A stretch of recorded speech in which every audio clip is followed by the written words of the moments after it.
Kaganda ng ating binasa at bago po tayo magsimula, nais ko po na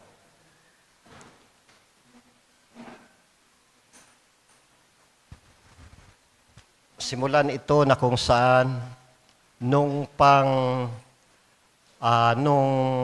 magkaroon ng ministerial meeting sa Guwa.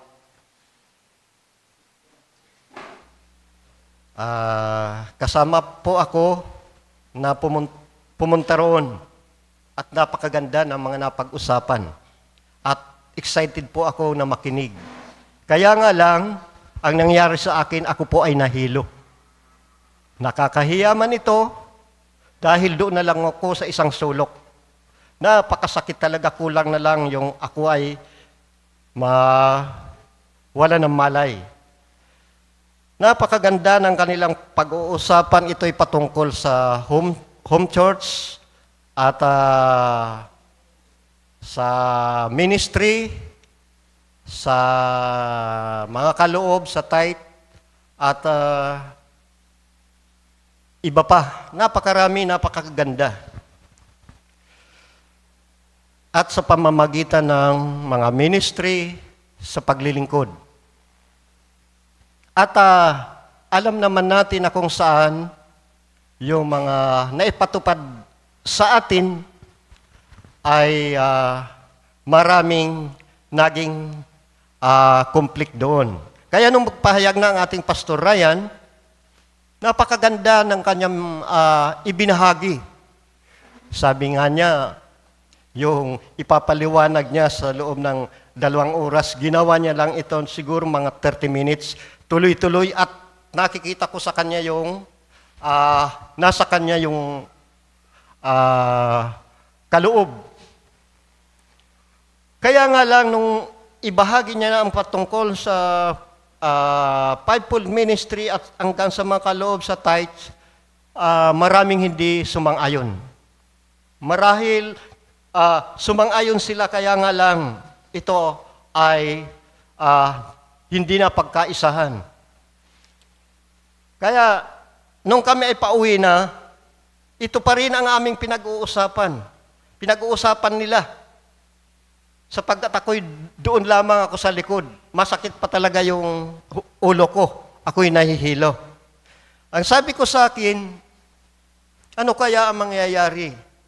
Dahil kapag hindi nagpasakop o sumunod,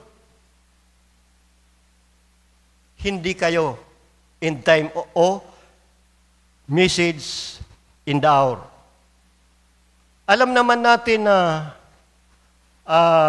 ang ating pinatupad dito ay kapag ito ay kanilang nalaman at ang ilan ay nakaalam na, maaring hiwalay tayo sa kanila, maging independente. Ito ang napakahirap na mangyari. Kaya agad nagpatawag ang ating pastor ng pagpupulong, nagpulong kami mga elders, mga sa ministry, at napag-usapan, napakaganda. Ito po ay naibahagi na sa atin ng ating Pastor Ryan. At ayaw ko na mapahiwalay sa mensahe. Kaya ako po mga kapatid ay nagsaliksik, nagbasa, na kung una noon pa man ay nakapagbasa po ako, ang binabasa ko po noon ang talambuhin ng ating kapatid, ang ating propeta, Brother Branham, at yung mga Seven Thunder, Church Ages, marami. Kaya nga lang, hindi ko pa lubos itong maunawaan sapagkat hindi ko pa lubos kilala ang ating propeta. Kaya ako'y naniniwala na ang iglesyang ito, ako'y nakakatiyak na ang pinupuntahan natin dito ay ang Diyos. Amen? Paano na lang kung nakatulad nito na kailangan nakabatay sa salita ng Diyos? Amen? Subalit kailangan natin ang mensahe. Napakaraming hindi natin nauunawaan, ito'y naipapahayag ng ating propeta. Kaya ako po ay nagkaroon ng pagsasaliksik. Nagbasa bagamat ako'y mahina. Sapagkat hindi naman ako nakapag-aral tulad ng ating mga kapatid dito. Pinagsumikapan ko makapagbasa, makapakinig ng mensahe ng ating propeta. Kaya dito po ako nagkaroon ng pagkaunawa at yinakap ko ang mensahe. Kaya dito ko po hinango ang ating mensahe ngayon. Ito po ay naipahayag ng ating propeta. Nung ipahayag ito ay wala pa ako dahil ito'y pinahayag noong 1959. Sino ang nabuhay na noon? Sister Rina marahil, Brother Alex. Ito'y sa Jefferson Building, Indiana, USA, noong Enero 25 o 1959. Na pinamagatang itong Be certain of God. Kaya ang ating pamagat natin ngayon ay maging tiyak ka sa Panginoon. Ako'y nakakatiyak na ang pinupuntan natin dito, ang Diyos natin dito ay ang ating Panginoong Jesucristo. Amen, palakpakan natin ang Diyos. Hallelujah. Kaya dito ko po ito kinuha dahil dito ko po naunawaan ang mga bagay na hindi ko naunawaan. Mamaya malalaman natin. Maging tiyak lamang tayo sa pinupuntahan natin. Amen? Kung hindi mo tiyak, kailangan magbasa ka, magtanong ka, magsaliksik ka. Dahil noon, sa katotohanan mga kapatid, hindi naman ako tiyak sa ating propeta noon. Subalit, nang mabasa ko, sa kasalukuyan nang ako'y magsaliksik. Dahil marami po akong hindi naunawaan sa banal na kasulatan nang mapakinggan ko ang mga mensahe, mabasa ko po ito, kapatid ko, ako po ay nagkaroon ng kauhawan na lubos ko pang makilala ang Panginoon. Be certain of God. Ako'y nakakatiyak na ang Diyos ay ang ating Panginoong Jesucristo. Amen. Nawa, maging tiyak tayo. Sa pagsisimula, nais ko pong basahin muli. Ang binasa natin ay verse 7 hanggang 16 para makita po natin. Dahil ito po ang buong konteksto. Basahin natin ang di natin binasa, verse 1 up to 6. Ito po ang sinasabi. At si Elias na tisbita na sa mga nakikpamayan sa Galaad ay sinabi kay Akab, buhay ang Panginoon, ang Diyos ng Israel, na ako'y nakatayo sa harap niya, hindi magkakaroon ng humog o ulan man sa mga taong ito, kundi ayon sa aking salita. At ang salita ng Panginoon ay dumating sa kanya na nagsasabi, umalis ka rito at lumiko ka sa dakong silanganan at magkubli ka sa tabi ng Batis Serit na nasa tapat ng Hordan. At mangyari na ikaw ay iinom sa batis at aking iniutos sa mga uwak na pakainin ka roon. Sa gayon pumaraon siya at ginawa ang ayon sa salita ng Panginoon. Sapagkat siya ay pumaroon at tumahan sa tabi ng Batis Serit na nasa tapat ng Hordan. At dinadalahan siya ng tinapay at laman ng mga uwak sa umaga at tinapay at laman sa hapon at siya'y umiinom sa batis. At binasa ko po ito para makita po natin ang buong teksto. Dahil nabanggit dito si Ahab o Akab. Alam niyo mga kapatid,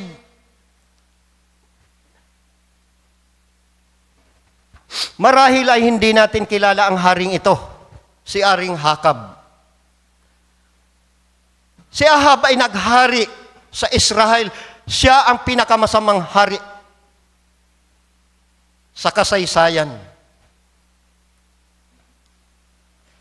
Siya ay naturuan ng mabuti sapagkat siya ay isang Israelita. Subalit,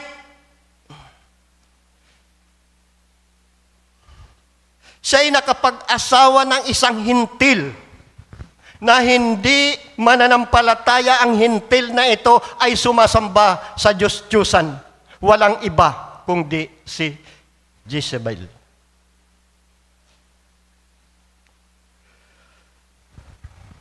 Na ang dapat mananampalataya ay hindi makipamatok o hindi mag-asawa sa hindi mananampalataya. Noon pa man ipinahayag na ito ng Diyos.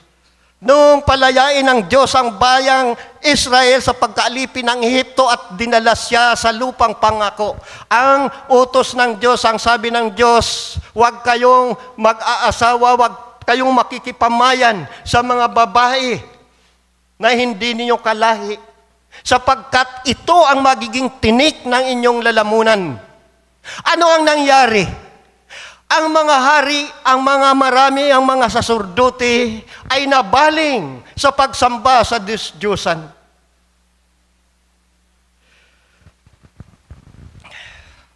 Si Jezebel, mga kapatid,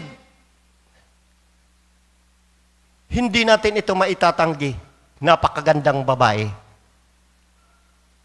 Sa panahon natin ngayon, napakaraming babae na nagagandahan, nagpapakulay pa siya ng buhok.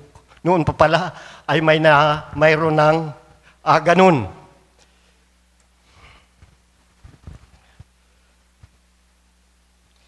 Ito po, mga kapatid, ay nangyayari sa ating kapanahunan.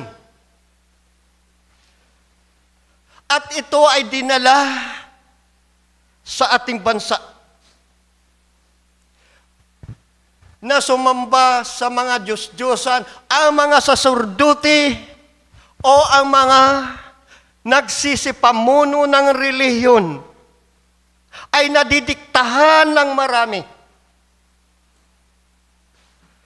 At ito mismo ang larawan ngayon. Yan ang sabi ni Brother Branham.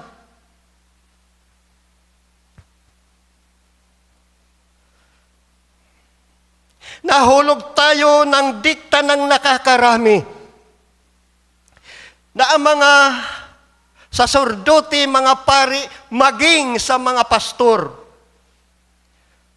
ay walang pag-aalinlangan na sinasabi nila ng ilan. Ayos lamang ito. Dahil hanggat ito ay ginagawa nila. Dahil ito ay sinasang-ayunan ng Estado, ng gobyerno, ng relihiyon. Nagkakaisa. Kaya, ano ang nangyayari sa ating kapanahunan ngayon? Sumasamba sa mga Diyos-Diyusan. Sabi ni Brother Branham, ngunit wala akong pakialam kung ano man ang aking sabihin, sinasabi niya ang katotohanan. Gayon din dito, minsan nasasaktan tayo dahil ginagawa namin, inahayag namin ang katotohanan. Amen? Ito pa man ay sinabi na ng Diyos sa atin.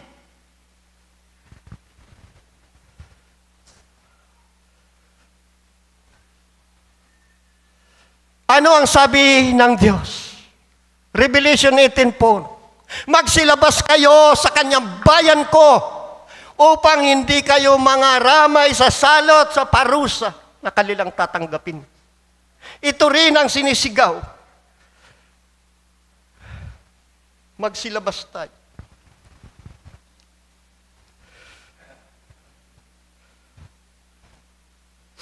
Ang sa atin, mga kapatid, kung ano ang sinasang-ayunan, kung ano ang nais ng Diyos, yan ang gawin natin, no matter what, kung ano ang sabi ng gobyerno, ng estado, ng reliyon, na naglalakihan, na sabi nila, okay lang.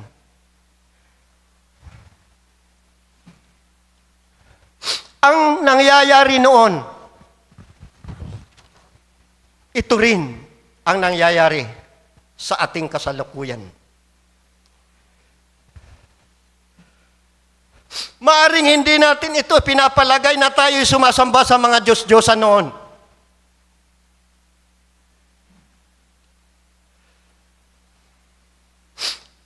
Napakaraming tao ang umiidolo sa mga artista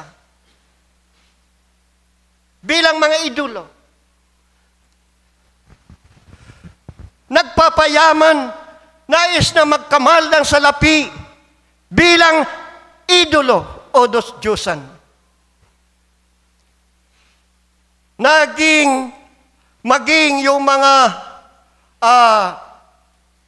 nais na yumaman. Hindi ko sinasabing masama ang yumaman. Subalit, kapatid ko, kung ang mga bagay na ito ang makapagpapawalay sa Diyos at inuuna mo, sa Diyos, ito ang nagiging Diyos-Diyosan ng tao. Hallelujah. Maging si Satanas, kapatid, si Satanas ay napakatuso at talino. Nagpatayo ng mga reliyon, subalit, nasaan ang Diyos sa kanilang puso? Ano ang kanilang ipinapahayag? Kaya ano ang nangyayari sa ating kapanahunan? Yang mga reliyon na kung saan hindi nila maitanggi. Naroon ang mga kung ano-anong mga ginagawa. Yan ba'y kalooban ng Diyos? No.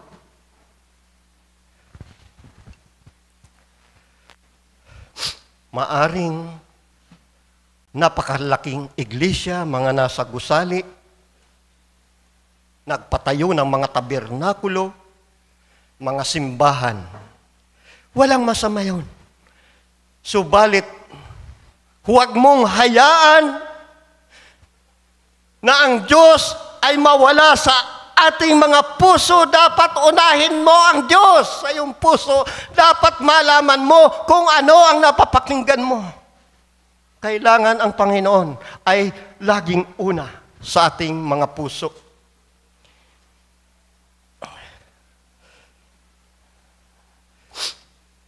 Ano mang bagay na inuuna natin, nagpapawalay sa atin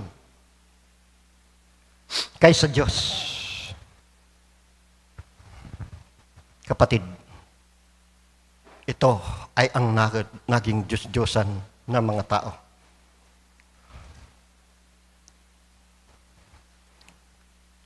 Mayroong isang kaibigan, si Brother Branham, na nagtanong, na nagsabi, ito ay mga kinuha ko doon sa kanyang pahayag. Ang sabi niya, kapatid na Branham, lagi mo na lang binubulyawan ang kasalanan kung paano parurusahan ang Estados Unidos. Sabi ni Brother Branham, sabi ko, kailangan niyang gawin iyon upang malaman, maunawaan. At kailangan itong gawin ng Diyos sapagkat ang Diyos ay makatarungan. Sabi niya,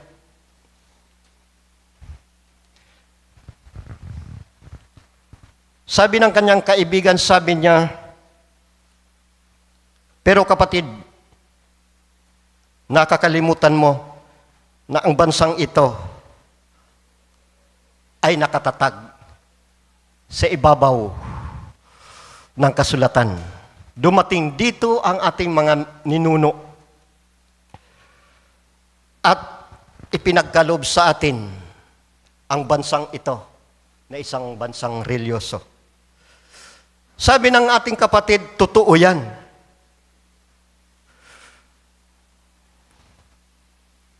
Subalit,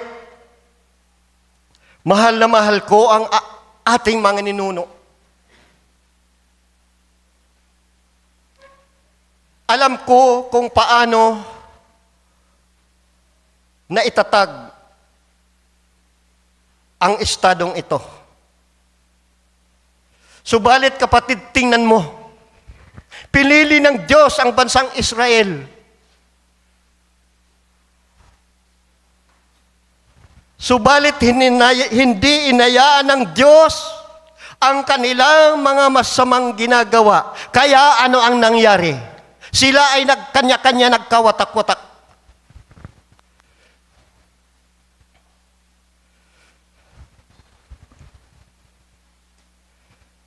Yan ang katotohanan. Huwag makikipamatok, huwag makikipag-asawa. Noon pa man ay ipinahayag na ito.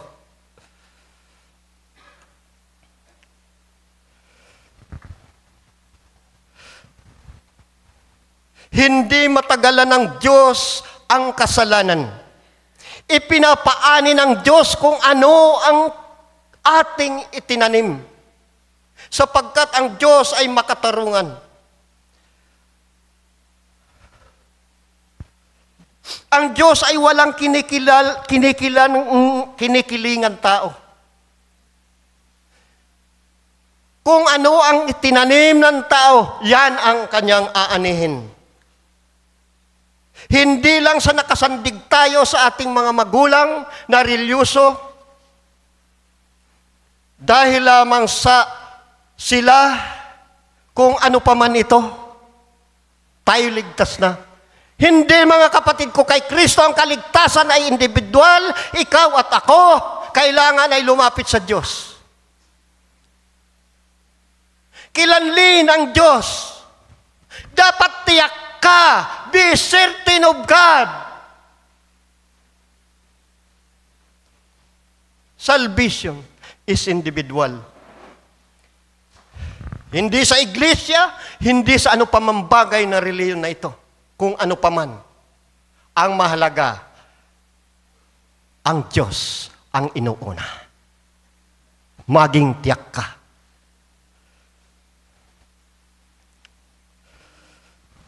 Maging ang ating bansa ay ganito rin ang naging kalalagayan. Ang Israel, mga kapatid, ay nagkawatak-watak dahil sa pagsuway. Subalit, may pangako ang Diyos. Ang Israel ay muling naitatag, naitayo ang Estado. 1949. Nagsisibalikan sila. Bakit? May pangako ang Diyos. Ganon din sa atin. Nasaan tayo nung mga nakaraan? Nagkanya-kanya tayo. Si Manabi nga sa 2 Chronica, maaring ipinid ko ang langit at hindi pumatak ang ulan.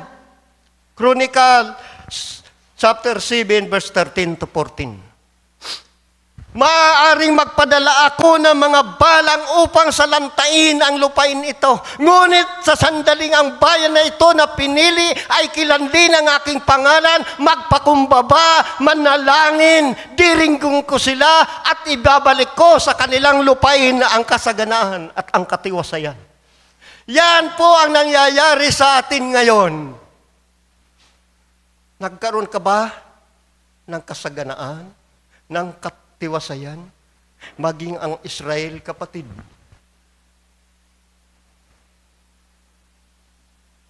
Sila ay muling nagkakaisa. Ito rin ang sinabi ni Ezekiel. Ezekiel 37 verse 11 to 12. Ano ang kanilang adrangay, yung panalangin? Lubusan na tayong pinabayaan ng Diyos. Ang ating mga buto ay tuyo. Ito ang naging larawan. Anak ng tao, ang mga butong ito ay ang buong sambayan ni Israel. Narito Kanilang sinasabi, ang ating mga buto ay tuyo at ang ating pag-asa ay nawala. Tayo lubos na nawalay. 12. Kaya't manghula ka at sabihin mo sa kanila, ganito ang sabi ng Panginoon Diyos, narito aking bubuksan ang iyong mga libingan at aking pasasampain kayo mula sa inyong mga libingan, o Israel. Makakabalik, makakasampa.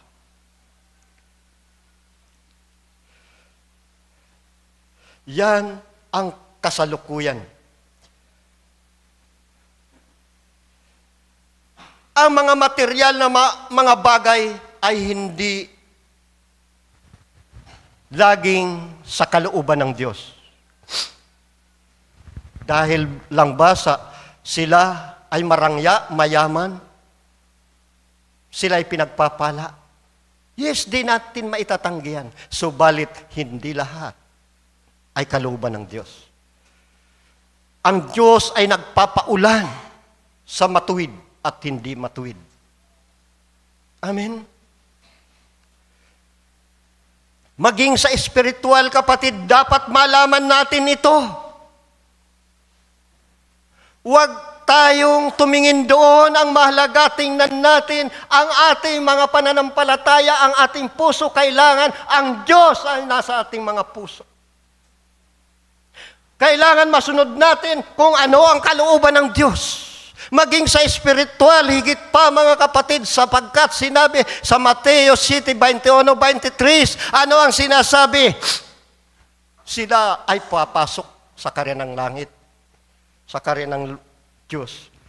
Ano ang sabi? Panginoon, Panginoon, kami ay papasok sa karya ng langit. Kundi, ang sabi niya, kundi ang gumaganap ng kalooban ng aking Ama na nasa langit. Ano ang sabi nila? Kami ay nanghula, nagpahayag, kami ay nagpagaling, nagpalayas ng masamang espiritu, nagsalita pa nga sa iba't ibang wika. Subalit, ano ang sabi ng ating Panginoong Hesus? Kailanman hindi ko kayo mga nakakilala, kayo mga gumagawa ng katampalasanan.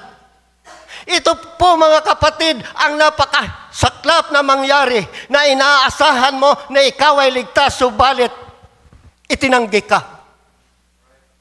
Kailangan tiyak ka sa salita ng Diyos.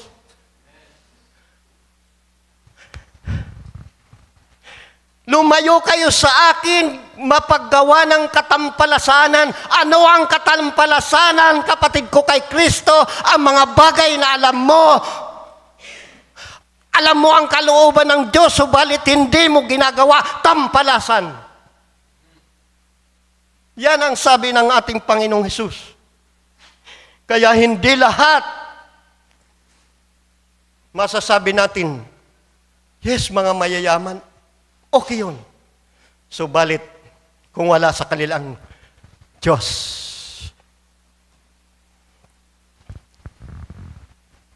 ang lahat ng yan, sabi ng ating Panginoon, patay, buhay na lumalakad, subalit, patay sa paningin ng Diyos. Ano ang kailangan? Humble thyself. Magpakumbaba sa harapan ng Diyos. Totoo mga kapatid, tayo'y makasalanan. Subalit, kapag ginawa natin ang kalooban ng Diyos, tayo linilinis. Kailangan matiyak natin yan, kapatid ko kay Kristo. Mahirap ka lang. Hindi ka katulad ng nakikita mo. Subalit, ang puso mo ay umaawit sa Diyos. Mas gugustuhin ko pa ang ako ay maging mahirap. Amen?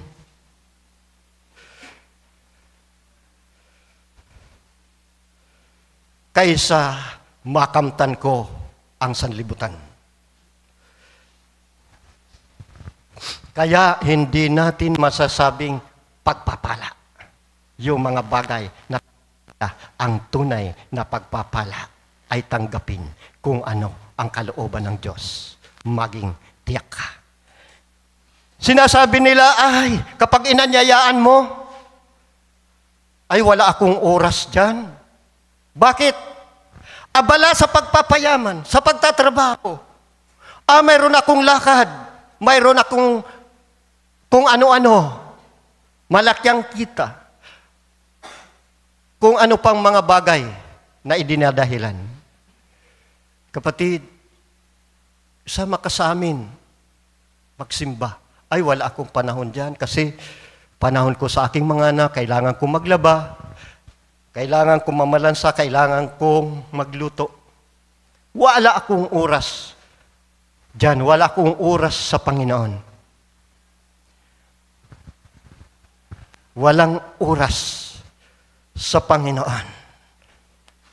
Ay papano kung sabihin ng Diyos, total, wala kang oras sa akin, oras mo na. Di ba? Napakaraming tao na malakas. Minsan nabibigla tayo. Ay, yung mauna si ganito. Oras niya na.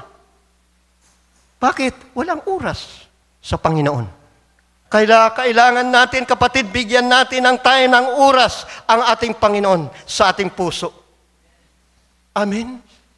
Hallelujah. Unahin ang ating Panginoon. Katulad ni Haring David. Hinahanap ka, O Diyos, ng aking kaluluwa. Naranasan niyo na ba yan? Na lagi tayong uhaw, na makinig, uhaw na sumamba, sapagkat uhaw tayo sa Panginoon. Uhaw ang aking kaluluwa sa iyo, O Diyos. Gaano man kaganda ang ating mga kalalagayan, maging ang ating suot, naggagaraang mga kutsi, mga bahay, gaano man karami ang ating kinakain, kapatid,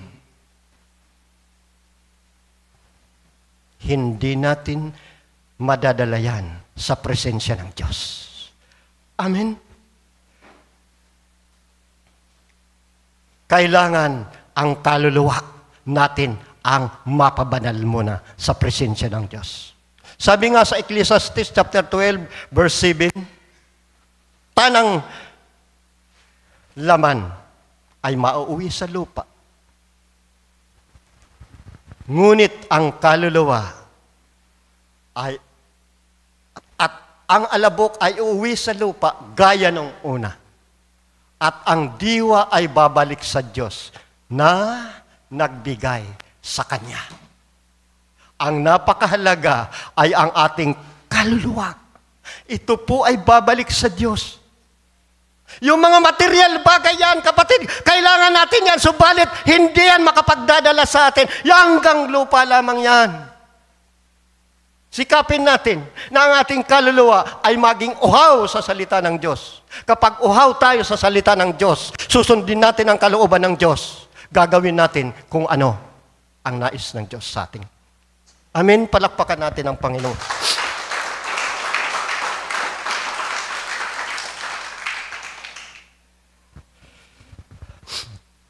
Alam natin na ang Diyos ay hindi masasayahan sa di banal na pamumuhay. Ang nais ng Diyos, maging banal tayo. Magpakabanal kayo, sabi ng Panginoon, sapagkat ako ay Diyos, ay banal. Magagawa ba natin maging banal? Hindi. Magagawa natin magpakabanal dahil ang Diyos ay banal. Siya ang gagawa nito. Amen. At gaano mapagsusumikap ang tao, hindi natin kaya. Subalit kapag ang Diyos ang gumawa sa atin, dahil ginagawa natin, naging tiyak tayo sa Diyos ang gagawa. Amen. Kaya tingnan niyo ang mga suot mo ninyo. Mahabang buhok. Ano ang sabi ng mundo? Para kayong mga kayo na bahala kung anong napapakinggan nyo.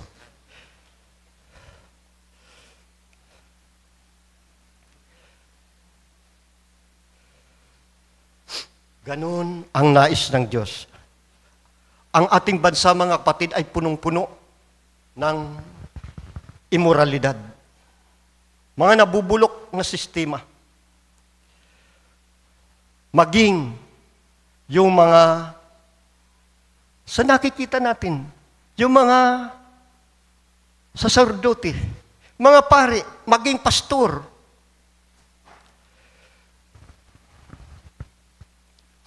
Makikita natin sa mga iba't ibang iglesia. Wala tayong maitatanggi, sila'y napakaganda ng suot. Sila, kung titingnan natin, parang banal.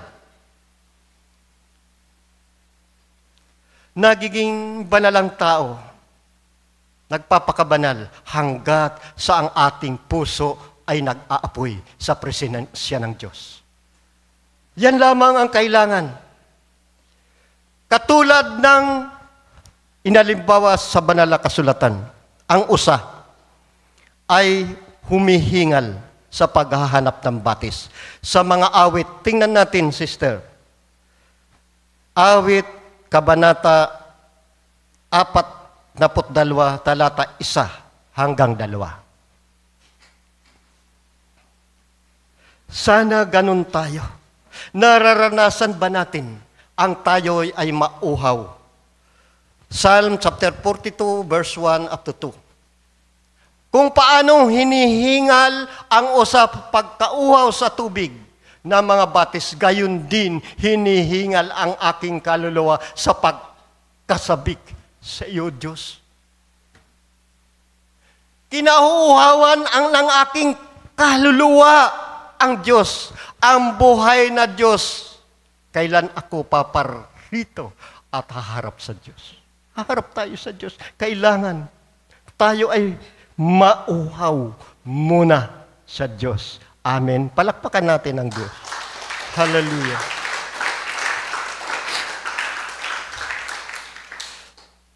Hanggat sa tayo ay humantong muna.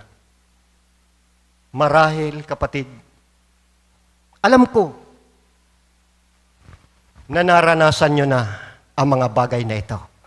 Kung hindi nyo pa ito nararanasan, magsikap. Tiyakin mo na ikaw ay sa Diyos. Sa mga mananampalataya, nararanasan ito na ang kanilang puso ay lumulukso, tumatalon, katulad ng usa na naghahanap ng batis na mainuman. Amen? Madalas natin, lagi natin maranasan. Tinawag ng Diyos ang bawat isa sa atin. Balik tayo sa ating Ibanghilyo para hindi tayo lumayo. Inutusan si Propeta Elias na pumunta sa Sirit. Dinadalahan siya ng pagkain ng mga uwak. Subalit, ang mga uwak ay hindi tumagal. Ang uwak ay may mensahe ito, pero di natin ito ipapaliwanag. Kaya sinugo ng Diyos si Elias sa Sirepta. Doon mayroong isang babaeng bao, ubalo.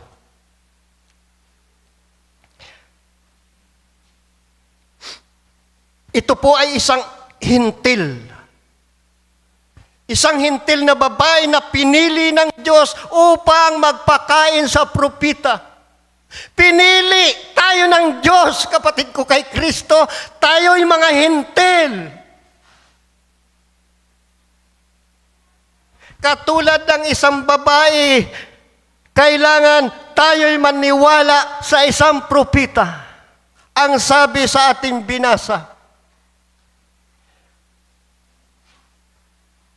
nang siya'y dumating, ikuha mo ako ng inumin, nang paalis na, patalikod na ang balo. Dalhan mo rin ako ng isang subong tinapay. Ano ang sabi? Verse 12.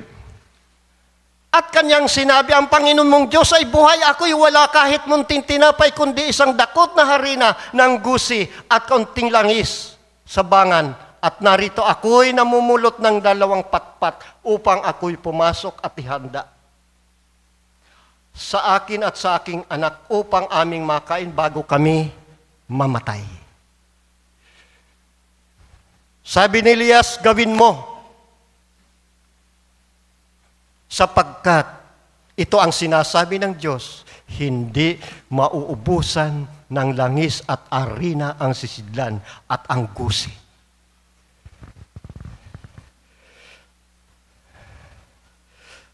Pinili ng Diyos ang isang hintil.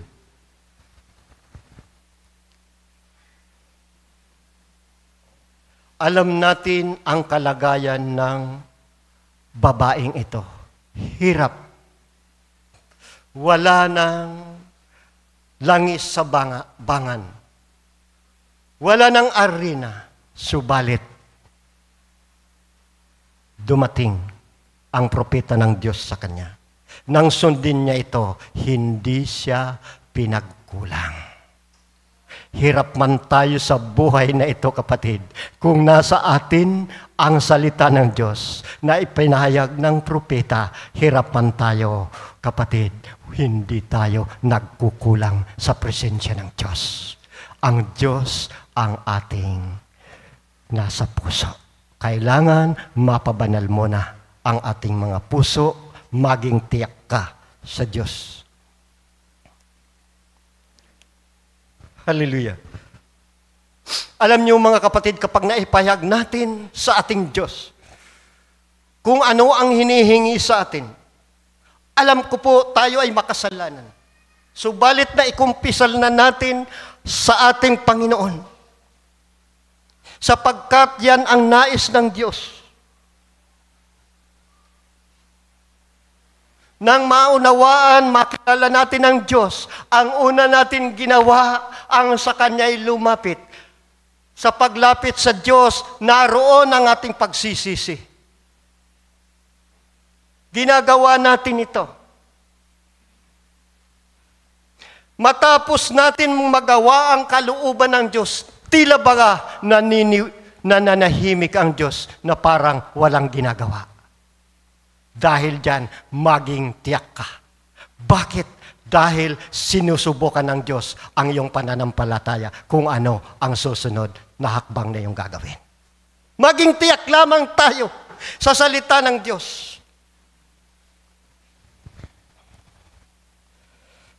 Alam ko na tayo ay nakaabot na sa ganong kalagayan. Lord, nasaan ka? Kapatid, naroon, nariyan lang ang Diyos, hindi ka pagkukulangin. Yan ang pangako. Hallelujah. Kaya, ang tao ay paulit-ulit. Minsan, laging ginagawa. Lord, nagawa ko naman ang iyong pinagagawa. Ngunit, ano pa ba? Kapatid, manatili lamang. Maging tiyak ka sa iyong ginagawa. Gawin mo ang kalooban ng Diyos. Maging tiyak ka na siya ang Diyos. Palakpakan natin ang Panginoon.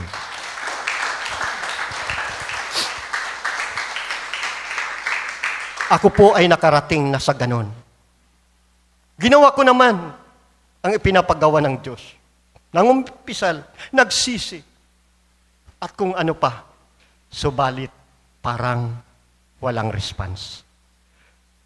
Kapatid, manatili lamang tayo. Sabi ng Diyos, hindi kita iiwan ni pababayaan man. Amen? Yan ang pangako. Doon mo matitiyak ang Diyos.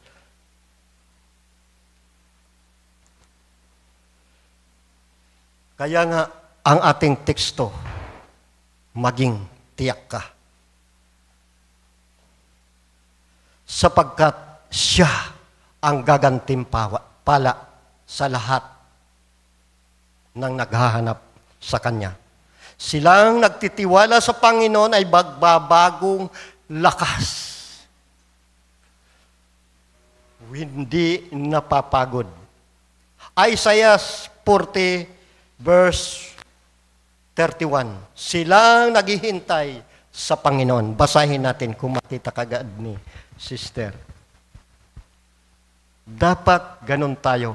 Ngunit silang naghihintay sa Panginoon ay magbabagong lakas. Sila'y papainlang lang na may pakpak ng parang mga agila. Sila'y magsisitakbo at hindi mapapagod. Sila'y nagsisilakad at hindi manghihina. Nanghihina ka ba, kapatid? Pagod ka na ba? Hirap ka na ba? May pangako ang Diyos. Kung nasa sa iyo ang Diyos, tiyak ka sa Diyos, hindi ka dapat manghina, hindi ka dapat mapagod. Hallelujah! Sapagkat hindi lamang sa buhay na ito ang mayroon tayo. Mayroon naghihintay sa atin. Hallelujah! Patuloy tayo.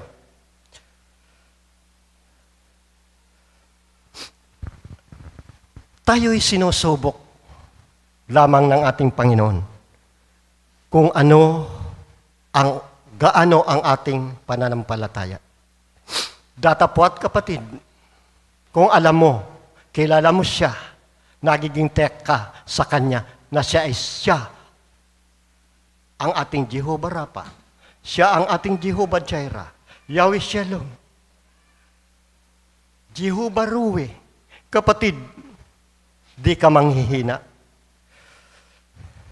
Ang Diyos ang nagbibigay sa atin ng lakas. Siya ang nagbibigay sa atin ng Espiritu. Ano ang gawa ng Espiritu?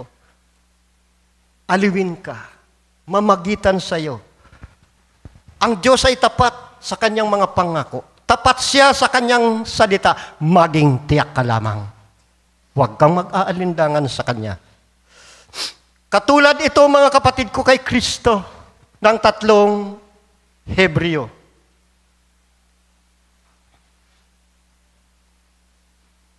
Mababasa po natin ito sa Daniel chapter 3, verse 8 up to 30. Hindi ko na buong babasahin. Susundan na lamang ito ng ating kapatid.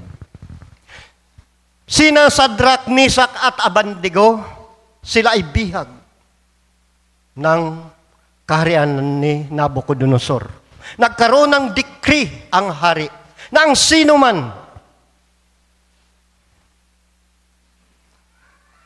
ay sasamba sa aking pinagawang ribulto sa sandali na mapakinggan nila ang mga instrumento, mga kudyapi, gaita, simbol, kung ano-ano pa man,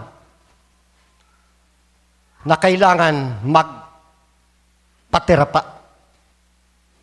Ang kanyang mga kaaway ay minamasdan siya. Kaya, nang makitang hindi nagpatirapa ang 3 ito, na bihag. Ito ay pinag-aral doon sa Kaldeo, doon tinuruan nga ito ng salita.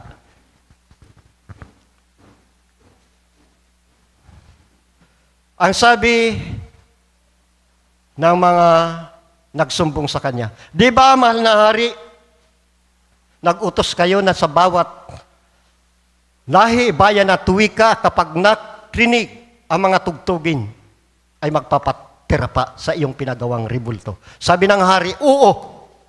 Ang 2 ito ay hindi, ang 3 ito, sina Sadrak, Misak at Abednego ay hindi. Pinakundangan ang iyong utos. Pinatawag ng haring Nabucodonosor. Nung nasa harapan na ng hari, totoo ba na hindi kayo sumamba? Kung kayo sumasamba ngayon, mabuti. Subalit kung hindi kayo sasamba, alam nyo na ang kalalagyan nyo. Ano ang sabi?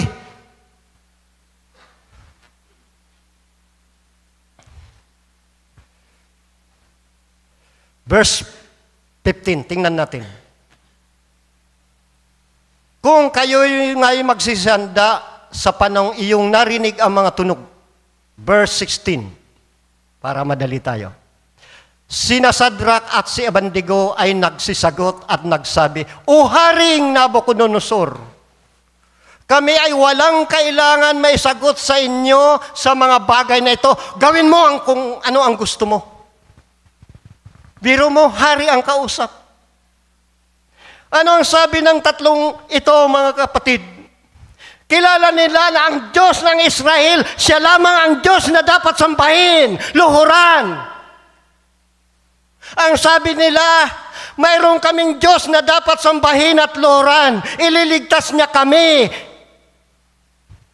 Subalit kung hindi man kami iligtas, kami ay hindi pa rin sasamba. Bakit? Nakakatiyak sila na hindi lamang sa buhay na ito mayroon. Si Sadrak, Misak at Abednego, dahil doon namulan, nagngit-ngit sa galit ang hari, makapitong ibayo pinainit ang hurno. Nasaan ang Diyos? Ipinapakita lamang Diyos na kamasid lamang ang Diyos sa ginagawa ng mga mananampalataya. Ipinagapos, dinala sa hurno.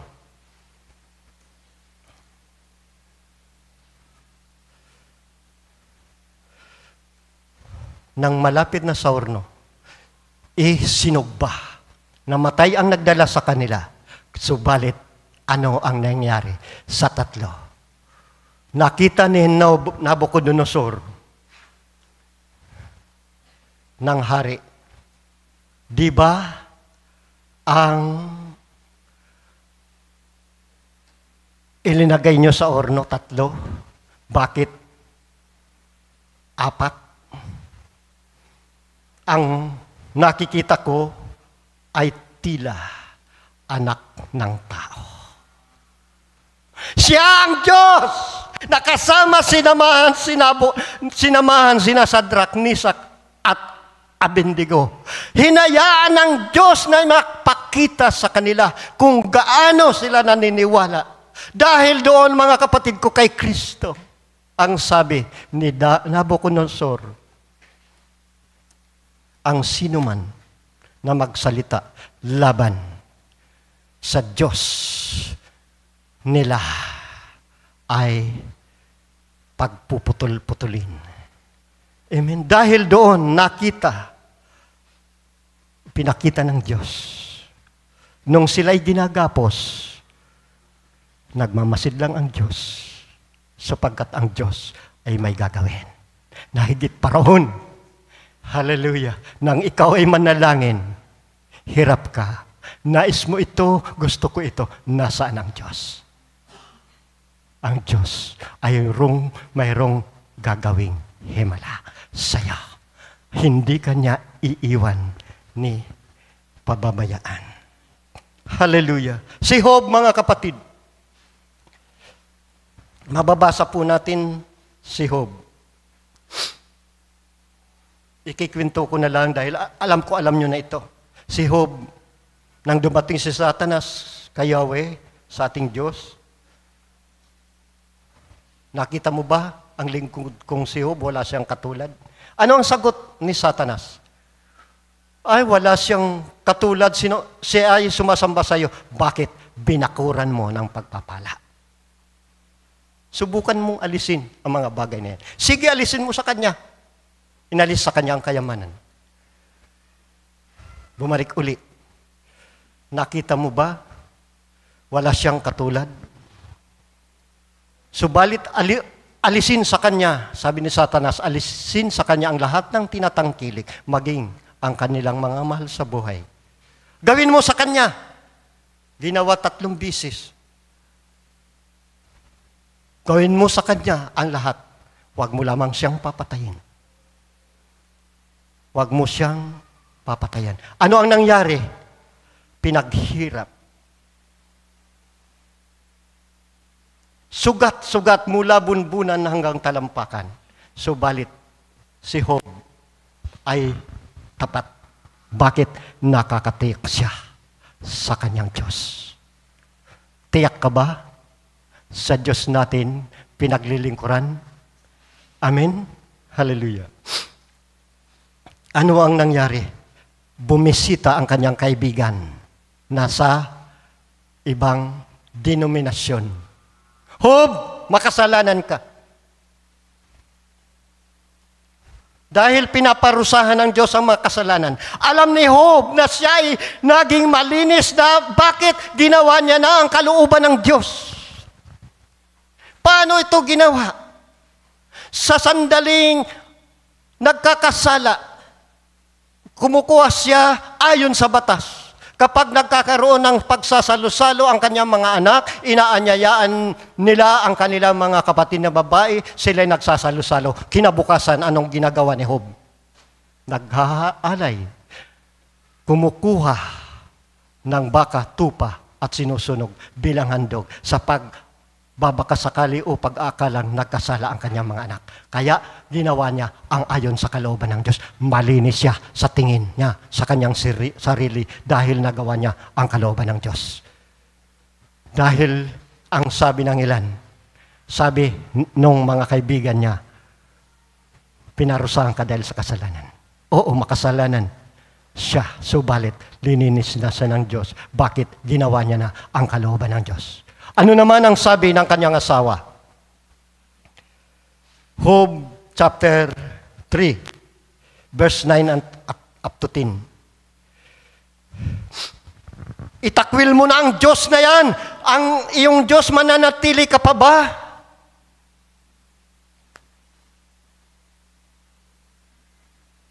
Verse 2 pala to. Mananatili ka pa ba sa iyong Diyos? Itakwil mo na ang Diyos para mamatay ka na.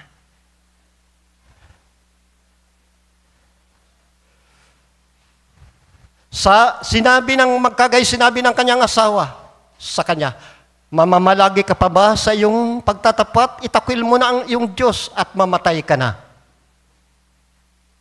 Ngunit sinabi niya sa kanya, ikaw ay nagsasalita na gaya ng pagsasalita ng hangal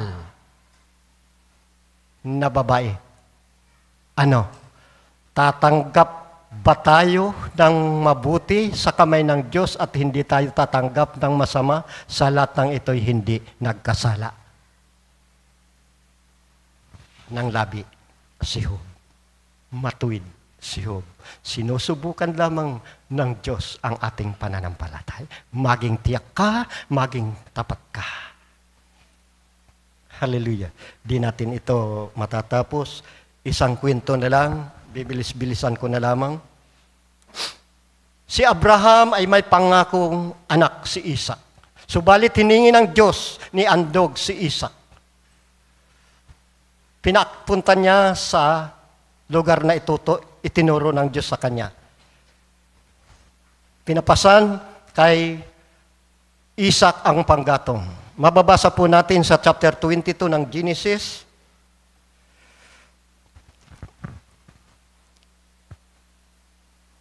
Verse 11 up to 14.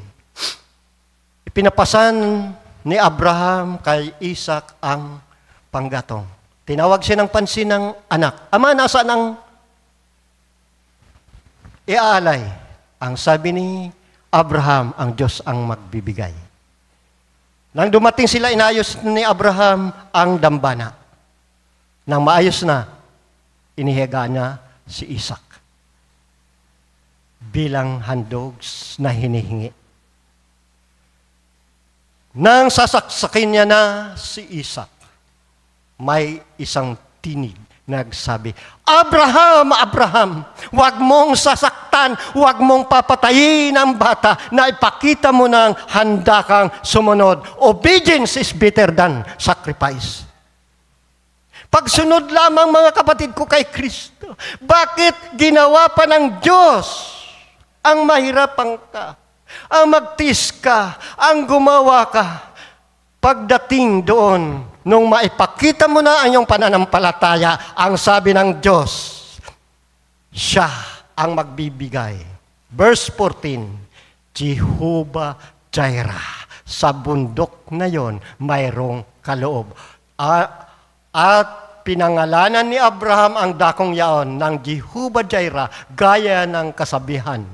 Hanggang sa araw na ito, sa bundok ng Panginoon ay nakahanda. May nakahanda sa atin, kapatid. Sumunod ka lang. Obedience is better than sacrifice. Hallelujah. Ano ang kailangan? Para sa inyo, sa atin mga kapatid ko kay Kristo, nang magpahayag si Apostol Pedro sa mga maraming tao na ang Panginoong ito, isa kayo sa nagpapako sa krus, nagpahirap. Acts chapter 2. Ang kukunin ko na lang verse 37, 38. Babanggitin ko na lang hanggang sa sumusunod. Nasaktan ang kanilang mga puso, ang kanilang mga damdamin. Ano ang gagawin namin? Gusto nila na magsisi. Gusto nilang makabalik sa kalooban ng Diyos dahil ipinapako nila ang Kristo. Isa ako, isa tayo na nagpapako sa ating Panginoon. Ano ang gagawin ko? Ano ang gagawin namin? Sabi niya sa mga apostol. Ano ang sabi? Verse 38. Pagsisihan ninyo ang inyong kasalanan at magpabautismo kayo sa pangalan ni Jesucristo upang kayo patawarin at ipagkakaloob sa inyo ang Espiritu Santo. Amen? Para sa hindi pa nababautismohan, kapatid, kung naunawaan nyo ang salitang ito, lumapit sa Diyos, magsisi, mapabautismo sa pangalan ng ating Panginoon, sapagkat ang pangako ay hindi lamang sa inyo, kundi maging sa hindi lamang sa kanila, kundi sa atin na nasa malayo, maging sa ating mga anak na bawat tatawagin ng Diyos. Ako'y naniniwala ng bawat isa sa atin ay pinili at tinirang ng Diyos, katulad ng isang babae na bao. Isang hintil na kumikilala sa lingkod ng Diyos, sapagkat sinabi niya, buhay ang Diyos. Kilala na niya ako, isang dakot na harina, isang kapatak na langis, subalit siya'y sumunod dahil kilala na niya ang Diyos. Tiyak siya na ang Diyos ni Elias ay ang Diyos na makapagbibigay buhay sa kanya. Ipinagluto ng tinapay. Ang sabi ni Brother Branham, ang tinapay na ito po ay ang ating Panginoon nagbigay ng buhay. Basahin po natin para makita po natin. Hallelujah.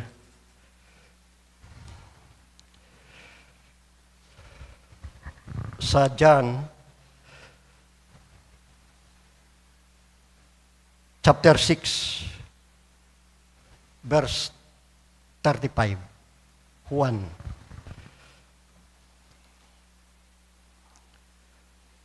John 6:35.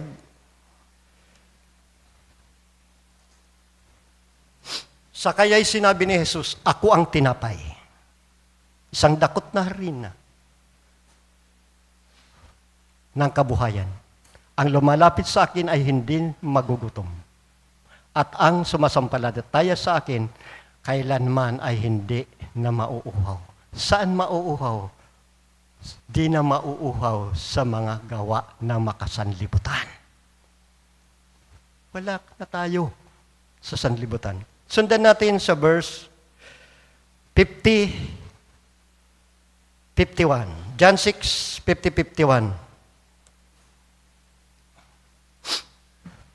Ito ang tinapay na babangga galing sa langit upang ang taong makakain ay huwag mamatay.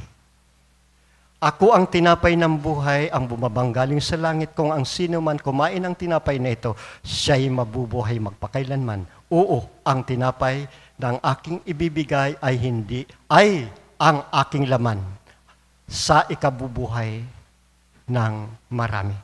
Gaano man ipaliwanag ng science, ng sinsya, yung bangan ay hindi naubusan ng harina at ang langis.